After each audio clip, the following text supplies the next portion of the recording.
In 1935, every embassy in the world received a single letter. It had no army behind it, no treaty attached to it, no law forcing anyone to comply. And yet, with that one letter, a name that the world had used for 2,500 years disappeared from official maps almost overnight. The name was Persia. The new name was Iran, and almost nobody asked why. This is not just a story of a name change. It is the story of how a civilization that survived Alexander the Great, the Arab Conquest, the Mongol invasion, and 5 centuries of shifting dynasties arrived at the 20th century still fighting to control how the world saw it. Tonight we will travel from the dusty plateau where the first Persian tribes arrived 3,500 years ago, through golden empires, brutal conquests, and religious revolutions, all the way to a diplomatic desk in 1935 and a revolutionary square in 1979. By the time we reach the end, you will understand something that history textbooks rarely tell you. Persia and Iran were never two different places. They were two different stories about the same people. Here's what really happened. In 1935, a letter arrived at embassies across the world. It came from a foreign ministry of a country that had existed under one name or another for more than 2,000 years.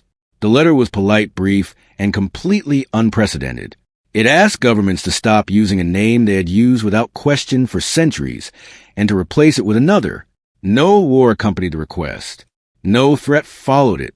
Yet within months, maps were updated, treaties were rewritten, and a word that had appeared in the works of Herodotus, Shakespeare, and every major Western history book simply stopped being used in official contexts. The name that disappeared was Persia. The name that replaced it was Iran. To most people reading the headlines that year, it seemed like a minor administrative update, the kind of bureaucratic adjustment that governments occasionally make. But behind that letter lay a story thousands of years in the making, involving empires, invasions, revolutions, and a question that no simple name could ever fully answer. Who were these people really, and how did they want the world to see them? To understand that question, it was necessary to go back much further than 1935.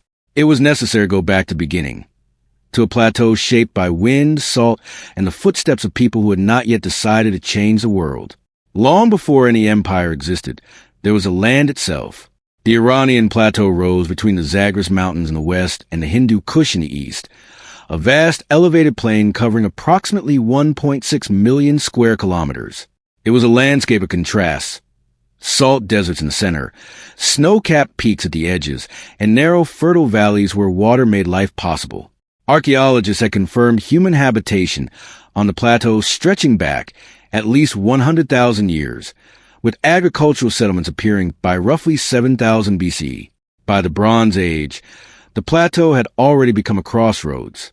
Trade routes carrying lapis lazuli, tin, copper, and cloth moved through its valleys, connecting the civilizations of Mesopotamia to the west with those of Central Asia and the Indus Valley to the east. Ideas, technologies, and languages traveled those same routes alongside the merchandise. The plateau's geography made it both desirable and difficult to hold. Mountains protected the interior from easy invasion, but also fragmented it into regional pockets of power. No single ruler had yet managed to unite the whole. The land waited, shaped by centuries of smaller kingdoms and tribal arrangements, for a people ambitious enough and clever enough to see it whole. They were coming, and they were coming from the north. Around 2,000 to 1,500 years before the Common Era, a series of migrations brought Indo-Iranian peoples southward from the grasslands of Central Asia onto the Iranian plateau. These were not armies of conquest in conventional sense. They were mobile pastoral communities, skilled horsemen, herders, and traders, speaking languages that belonged to the great Indo-European family, distant cousins of the tongues that would later become Latin, Greek, Sanskrit, and the Slavic languages of Europe.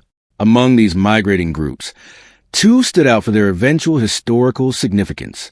One group, the Medes, settled in the northwestern portion of the plateau, in a region of fertile valleys and defensible highlands.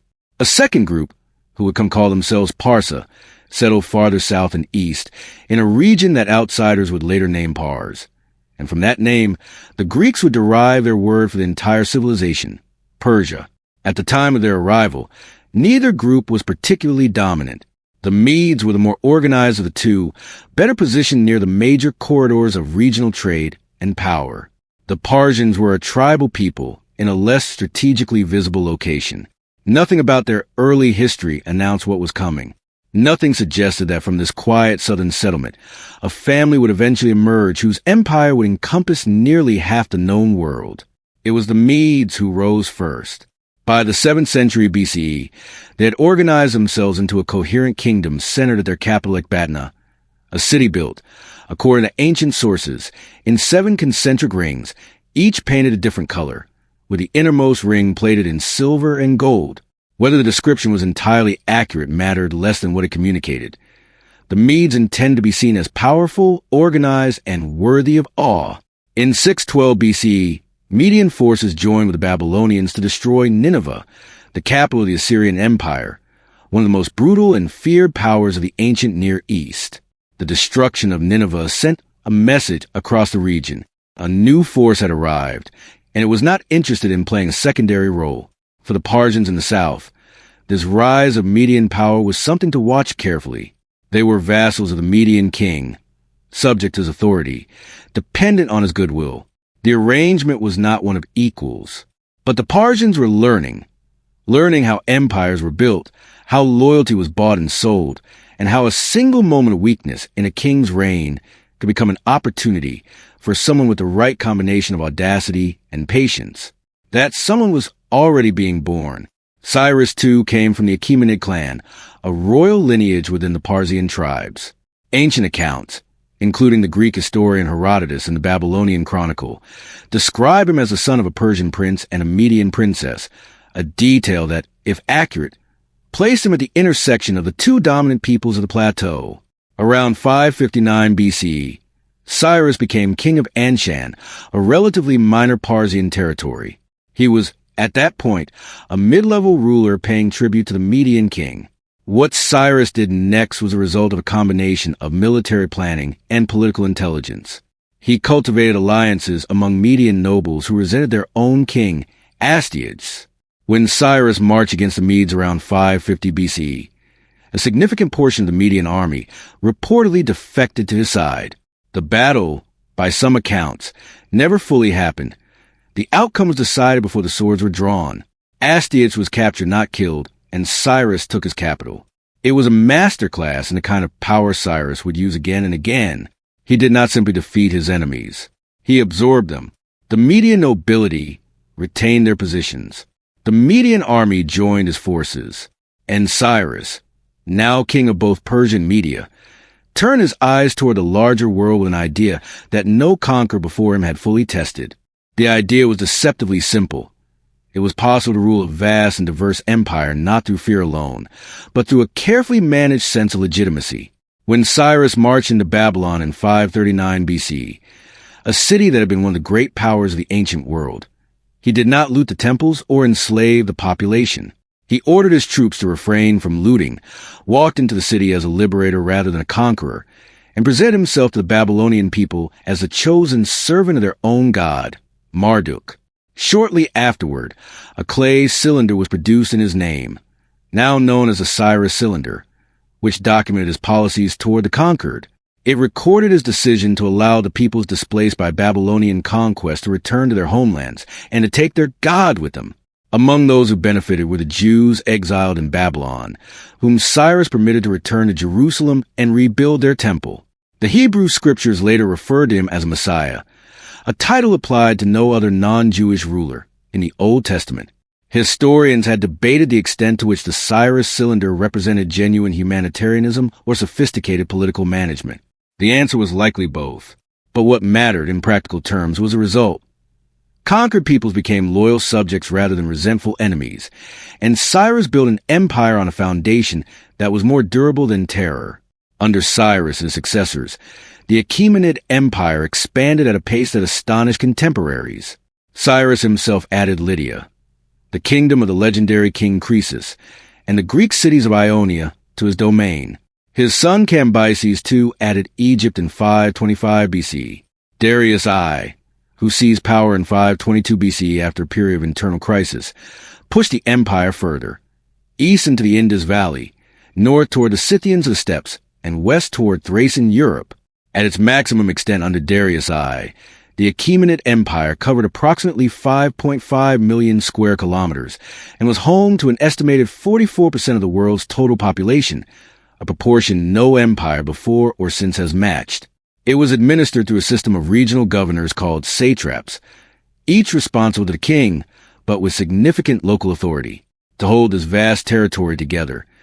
Darius invested in infrastructure on a scale the ancient world had never seen. The royal road stretched approximately 2,700 kilometers from Susa to Sardis, with relay stations every 20 to 30 kilometers where royal messengers could change horses. A message that would have taken 90 days by ordinary travel reached its destination in a week. The empire was not just large, it was organized. Darius I began construction of a new ceremonial capital around 515 BCE, on a platform of stone cut into the base of a mountain in the Pars region, the ancestral homeland of the Persian people. The Greeks called it Persepolis, the city of the Persians. The Persians called it Parsa. It was not designed to be a commercial hub or a military headquarters. It was designed to be a statement about the nature of Persian power. The Apadana, the great audience hall, was supported by 36 columns each 20 meters tall and could hold 10,000 people. The walls of its monumental staircases were carved with relief sculptures showing delegations from 23 subject nations approaching king, each group depicted with their own distinctive clothing, hairstyles, animals, and gifts. The message was deliberate and precise. All the world came to Persepolis, and all the world brought its best. Construction continued under Xerxes I and Artaxerxes I. The complex grew to include throne halls, treasury buildings, gate structures, and royal residences. For 2 centuries it served as the beating heart of Achaemenid ceremonial life. Persian kings came there for the New Year festival, Nowruz, to receive delegations and reaffirm the empire's coherence. Nowruz, the Persian New Year, would outlast Persepolis, outlast the Achaemenid dynasty, and survive into the 21st century, still celebrated by hundreds of millions of people across the world. The Achaemenid Empire's one sustained military failure was Greece.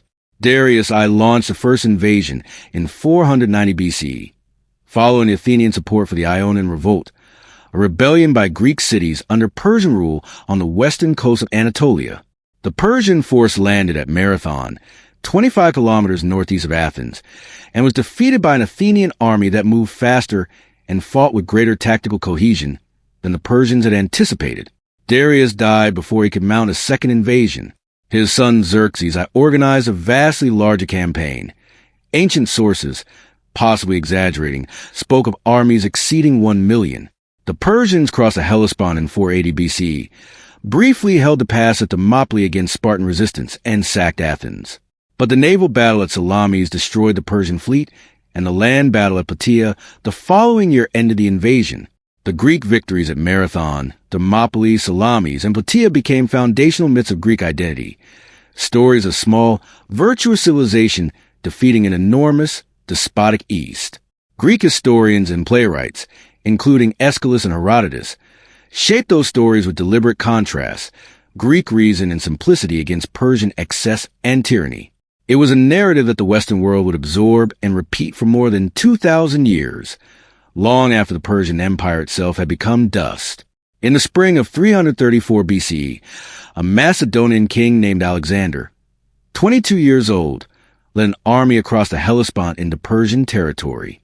He had inherited the kingdom of Macedon from his assassinated father Philip II, had crushed internal opposition with ruthless efficiency, and now turned his ambitions east with the declared goal of avenging Greece for the Persian invasions of the previous century. The Persian emperor at that moment was Darius III, a capable administrator, but a less decisive military commander. The first major battle, at the Granicus River in 334 BCE, ended in a Persian defeat. The second, at Issus in 333 BCE, saw Darius flee the battlefield, leaving behind his mother, wife, and daughters, who became Alexander's royal captives and were treated with deliberate courtesy. The third and decisive battle came at Gaugamela in 331 BCE, in the plains near modern Mosul in northern Iraq. Darius had chosen the ground carefully, leveling it for his war chariots. Alexander's tactical response neutralized the advantage. The Persian center collapsed. Darius fled again. His own general Bessus captured and executed him in 330 BCE, hoping to present Alexander with proof of Persian collapse. Instead, Alexander had Bessus hunted down and executed for the murder of a legitimate king. The Achaemenid Empire was gone, but Alexander was not finished with Persia. Alexander entered Persepolis in early 330 BC and held it for several months. What happened next has been debated ever since. At some point during his stay, the ceremonial capital of the Achaemenid Empire, its carved staircases, its columned halls, its treasury, was burned. Ancient sources offer conflicting explanations. Some described a night of celebration that went too far. Others suggested a deliberate political act, a symbolic closure of the Persian Wars for the Greek troops and allies who had followed Alexander east. But the burning of Persepolis was only one part of a far more complicated story. In the years that followed, Alexander adopted Persian royal robes and the Persian custom of proskynesis, the gesture of submission before a king, for his court. He married Roxana, a Bactrian princess, and later Statira, the daughter of Darius III. He recruited Persian soldiers into his army, appointed Persian governors alongside Macedonians, and reorganized his court along Persian ceremonial lines. His Macedonian generals were appalled. They had come to conquer Persia, not to become it. Conspiracies formed. Tensions erupted in violent confrontations. But Alexander held his course, driven by a vision of a unified empire that transcended ethnic origin. When he died in Babylon in June 323 BCE at the age of 32, the cause of death still debated. That vision died with him. What it left behind, however, was a Persian world that had been touched by Greek culture and a Greek world forever changed by Persia. After Alexander's death, his generals, the Diadochi or successors, spent 40 years fighting each other for pieces of the empire. The region of the former Persian heartland fell under the control of Seleucus I Nicator, who founded the Seleucid Empire. The Seleucids established Greek-style cities, promoted Greek language and culture as markers of prestige, and ruled a territory that stretched from Anatolia to Bactria. For the Persian elite, this was a period of careful navigation. Greek became the language of administration and high culture.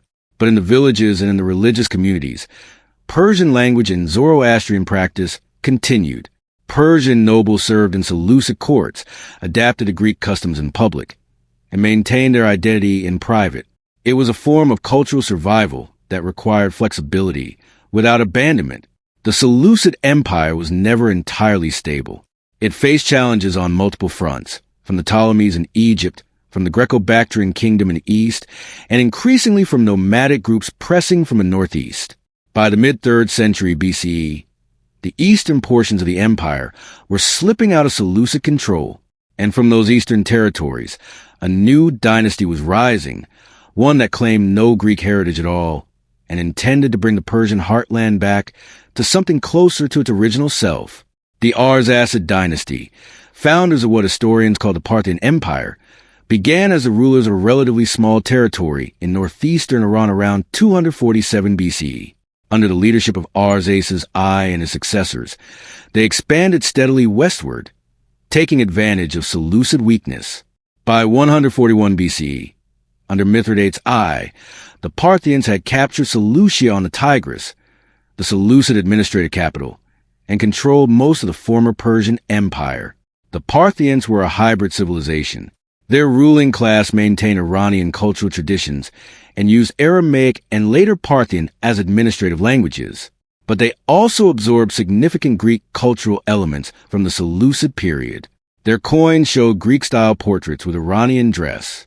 Their cities mixed Greek architectural forms with Iranian spatial planning.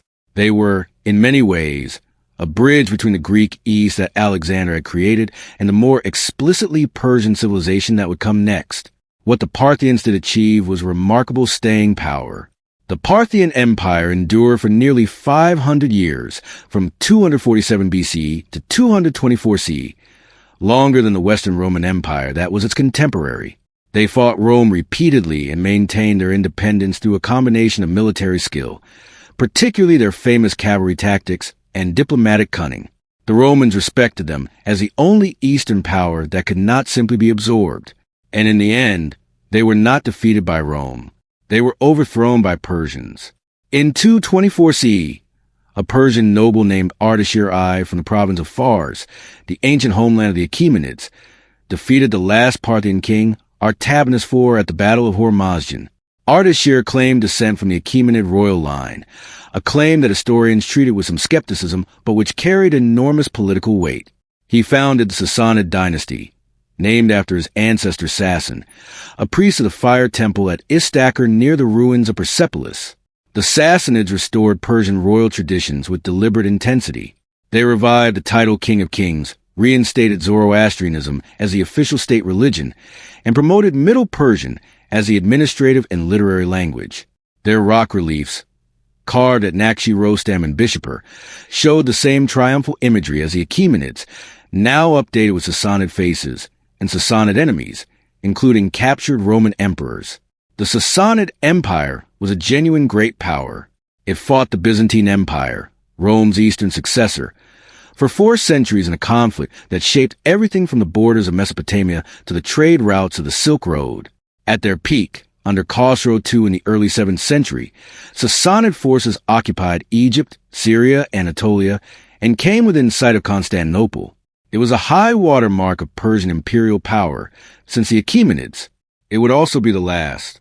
Zoroastrianism, the faith that the Sassanids elevated to state religion, was one of the oldest monotheistic or dualistic belief systems in the world. Founded by the prophet Zoroaster, whose dates were disputed by scholars but likely fell between 1500 and 1000 BC. It centered on the worship of Ahura Mazda, the supreme deity of light, truth, and creation, in eternal cosmic conflict with Ingramenu, the spirit of destruction and lies.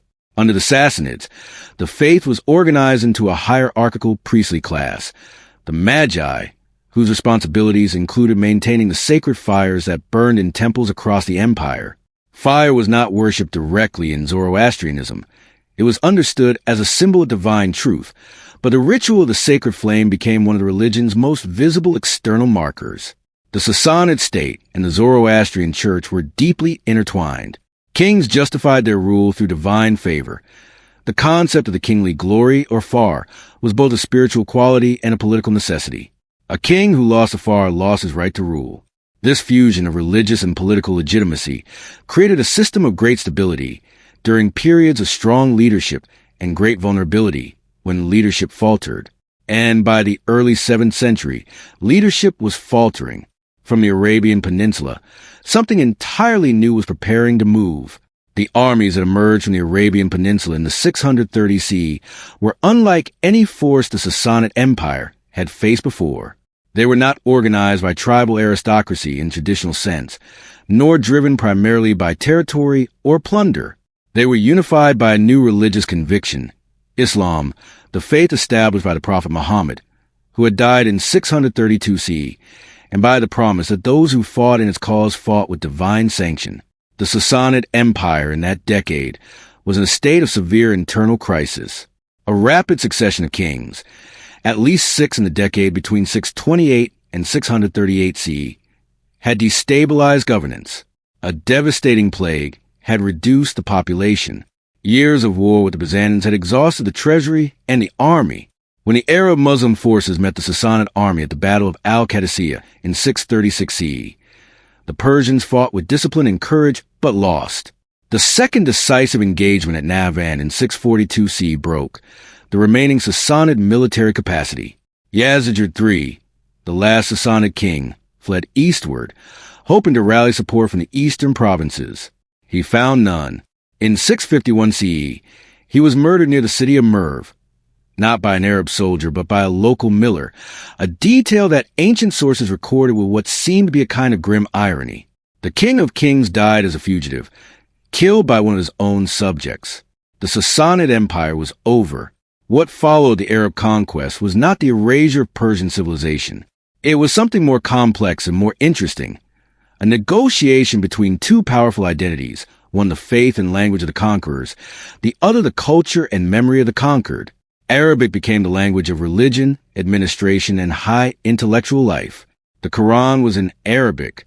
The law was administered in Arabic. For ambitious Persians navigating the new order, learning Arabic was essential.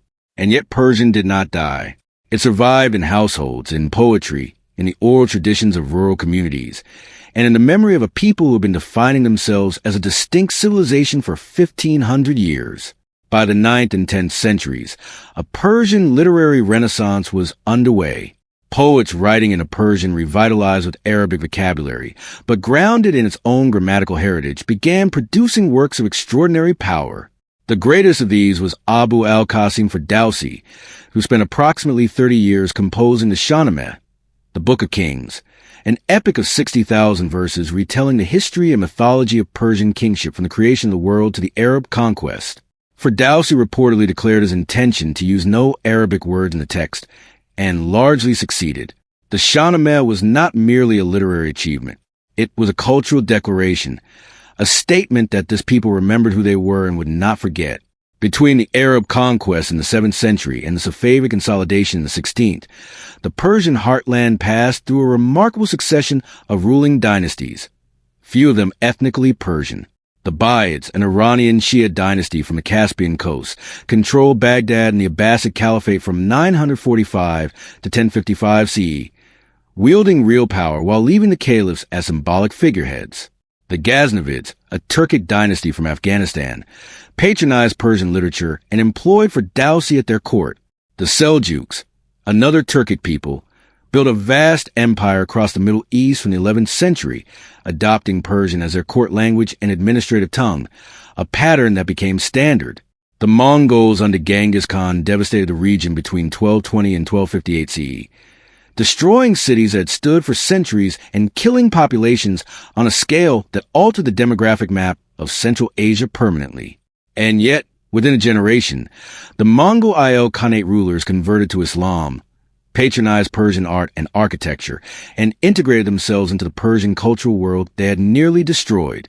Timurid rulers in the 15th century made their capitals in Samarkand and Herat into world centers of Persian miniature painting, architecture, and poetry. The pattern was clear and consistent. The conquerors arrived. Persian culture absorbed them. They became, in time, Persian. The Safavid dynasty began with a single dramatic act. In 1501, a young man named Ismail, leader of a Sufi religious order with origins in the city of Ardabil in northwestern Iran, marched his forces into the city of Tabriz and declared himself Shah. He was 14 years old. He then made an announcement that would permanently alter the religious and political geography of the Middle East. Twelver Shia Islam was now the official state religion of all territories under his control. All Sunni religious leaders were given a choice. The imposition of Shia Islam was not a simple religious decree. It was a political masterstroke. It gave the Safavid state a distinctive identity that separated it from a vast Sunni Ottoman empire to its west, an empire that was simultaneously the greatest power in the Islamic world and the most direct military threat to Safavid survival. By defining Persia as Shia, Shah Ismail created a religious border that would prove more durable than any military fortification. The process of conversion was, by historical accounts, often violent and sometimes coercive.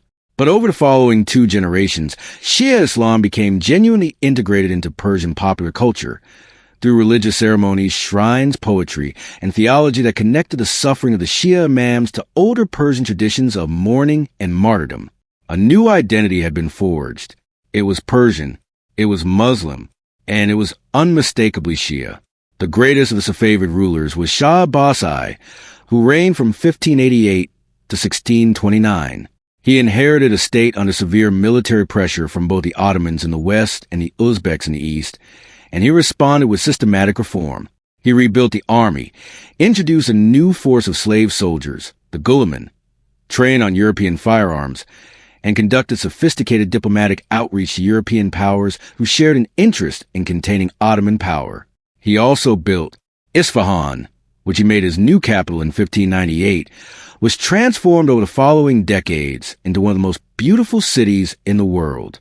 The Nakshi Jahan Square, literally the pattern of the world, was laid out as a vast public space flanked by the Shiklat Fala Mosque, the Ali Kapu Palace, and the Imam Mosque, whose soaring blue-tile dome became one of the most recognized images of Persian architecture. The Safavid achievement in Isfahan was not merely aesthetic. It was a statement that Persian civilization, after centuries of conquest and fragmentation, had returned to full expression. It was during the Safavid period that the name Iran began to reappear with increasing frequency in Persian political and literary texts, alongside the older term Persia. The two names coexisted, each with its own register: Iran for the internal, self-referential identity, Persia for the image projected toward the outside world. That duality was about to become a problem that demanded a solution. Through the Qajar dynasty, which ruled from 1789 to 1925, Iran faced the pressures of European colonial expansion from two directions simultaneously. Russia pushed steadily southward, extracting trade concessions and territory in the wars of 1804 to 1813 and 1826 to 1828, acquiring Persian territory in the Caucasus. Britain, protecting its interests in India, pushed from the southeast, establishing dominance over Persian trade and ultimately petroleum extraction. The Anglo-Persian Oil Company, founded in 1908 after the discovery of oil in Kazakhstan, took its name from a Greek-derived label that Europeans had always used: Persia. It was in this context that Iranian intellectuals began to examine the name question with new urgency. The name Persia, they argued, was not a neutral geographic label. It was a European construction, derived from a single province, applied to an entire civilization by outsiders who had never asked the inhabitants what they called themselves. It carried associations of the exotic East, of the empire that Greece had heroically defeated, of the luxury and despotism described by ancient Greek writers who have been the primary Western source on Persian civilization for 2,000 years. Iran, by contrast, was a name Iranians had used for themselves since Zoroastrian scripture first applied the term Aryanem, land of the Aryans, in the ancient sense of noble or civilized peoples, to the Plateau. It was older, more authentic, and in the 20th century context of rising nationalism, more politically powerful. Reza Khan was an officer in the Persian Cossack Brigade, a Russian-trained military force that had served the Qajar state. In February 1921, he led a coup against the ineffective Qajar government, becoming commander of the army and eventually prime minister. In 1925, the Qajar dynasty was formally deposed and Reza Khan took the throne as Reza Shah Pahlavi, founding a new dynasty and beginning one of the most ambitious modernization programs in Iranian history. He built railways, established a national bank, modernized the legal system, opened secular universities, and mandated Western dress for both men and women. He studied the model of Mustafa Kemal Ataturk in Turkey, who had transformed the Ottoman remnants into a secular republic with comparable speed and similar methods. Like Ataturk, Reza Shah saw traditional religious authority as an obstacle to modernization and worked to reduce its influence over public life. He also cultivated a specific vision of Iranian national identity, one rooted in pre-Islamic Persian civilization, in the Achaemenid and Sassanid heritage, in the Shahnameh's vision of noble Aryan kingship. This vision drew on European nationalist ideas of the period, including concepts of racial purity that had gained currency in Germany in particular. The connections between Reza Shah's government and Nazi Germany in the 1930s were documented and were part of the context in which the name change of 1935 occurred. On the 21st of March, 1935, Nowruz, the Persian New Year, the Iranian Foreign Ministry dispatched a circular to all diplomatic missions and foreign governments. The document requested that foreign governments and international organizations use the name Iran when referring to the country in all official communications, correspondence, and documents. It noted that Iran was a name the country had always used for itself, and that the continued use of Persia by foreigners was an anachronism that the Iranian government wished to correct. The response from the international community was, by diplomatic standards, remarkably compliant. Most governments updated their official usage within months. Maps were revised. Treaties and agreements began using Iran. The Anglo-Persian Oil Company eventually became the Anglo-Iranian Oil Company, though that change came later, in 1935, the same year as the diplomatic circular. Inside Iran, the reaction was more divided. Many ordinary citizens were proud of the assertion of national identity. But a significant group of intellectuals and members of the educated class mourned what they saw as an unnecessary severance from one of the most recognized and resonant cultural brand names in the world. Persia meant Cyrus the Great, Persepolis, the Shahnameh, the miniatures, the carpets, the poetry of Hafez and Rumi. Could Iran carry all of that? The debate, in one form or another, has continued ever since. For more than 4 decades after 1935, the Shah's government pursued a modernization agenda that maintained close ties with Western powers, particularly the United States. Mohammad Reza Shah Pahlavi, who succeeded his father after the 1941 Allied occupation of Iran, ruled with increasing authoritarianism from the 1950s onward. The 1953 coup that restored him to power after the democratically elected Prime Minister Mohammad Mossadegh nationalized the oil industry was orchestrated by British and American intelligence agencies, a fact that shaped Iranian public perception of Western intentions for generations. By the 1970s, deep opposition had formed against the Shah's rule from multiple directions: secular nationalists, Marxists, Islamic conservatives, and the broad urban and rural poor who felt excluded from the oil-funded prosperity of the elite. Ayatollah Ruhollah Khomeini, a Shia cleric who had been exiled for his opposition to the Shah, became the symbolic center of a revolution that neither his participants nor outside observers fully predicted. In January 1979, the Shah left Iran and never returned. On February 1st, Khomeini landed at Tehran's Mehrabad airport to a crowd of millions. On April 1st, following a national referendum in which 98% voted in favor, a figure reflecting both genuine popular support and the absence of organized opposition, the Islamic Republic of Iran was formally declared. In a single year, the country's political system, international relationships, and global image have been transformed beyond recognition. At the start of the 21st century, the two names, Persia and Iran, carried entirely different emotional weights in the global imagination. Iran appeared in news headlines attached to nuclear negotiations, regional proxy conflicts, economic sanctions, and the complex politics of a theocratic republic navigating a world it had largely isolated itself from. Persia appeared on restaurant menus, rug auction catalogs, poetry collections, and the names of cats. The word had drifted, gently, into a kind of romantic antiquity, a civilization that existed at a safe historical distance. Yet the country those two names described was the same country. It was home to approximately 87 million people at the turn of the century. It possessed one of the world's oldest continuously inhabited cities, one of the most significant literary traditions in human history, and a population that was, by multiple measures, among the most educated and culturally sophisticated in the region. The Cyrus cylinder, created by a Persian king in 539 BC, still sat in the British Museum, drawing visitors who understood its significance as a statement about how power could be exercised with something other than brutality. Nowruz was still celebrated on the vernal equinox, exactly as it had been for more than 3,000 years by Iranians, Afghans, Kurds, Tajiks, and communities across 15 countries, totaling more than 300 million people. The fire that Zoroastrian Persians had kept burning for millennia had taken new forms, but had not gone out. A civilization that had been conquered by Alexander, absorbed the Mongols, survived the Arab Conquest, and outlasted every empire that tried to replace it had done what it had always done. It had endured, and it had remembered who it was. What you just heard is the story of a civilization that refused to be forgotten, not by conquerors, not by time, and not by a world that kept getting its name wrong. Whether you call it Persia or Iran, the truth is the same. This is one of the oldest living stories on Earth, and it is still being written. If this video made you see history differently, subscribe to the channel so you never miss a story like this one. Leave a comment telling us which forgotten civilization or untold historical moment you want us to cover next. The next story is one you will not believe either. I will see you there.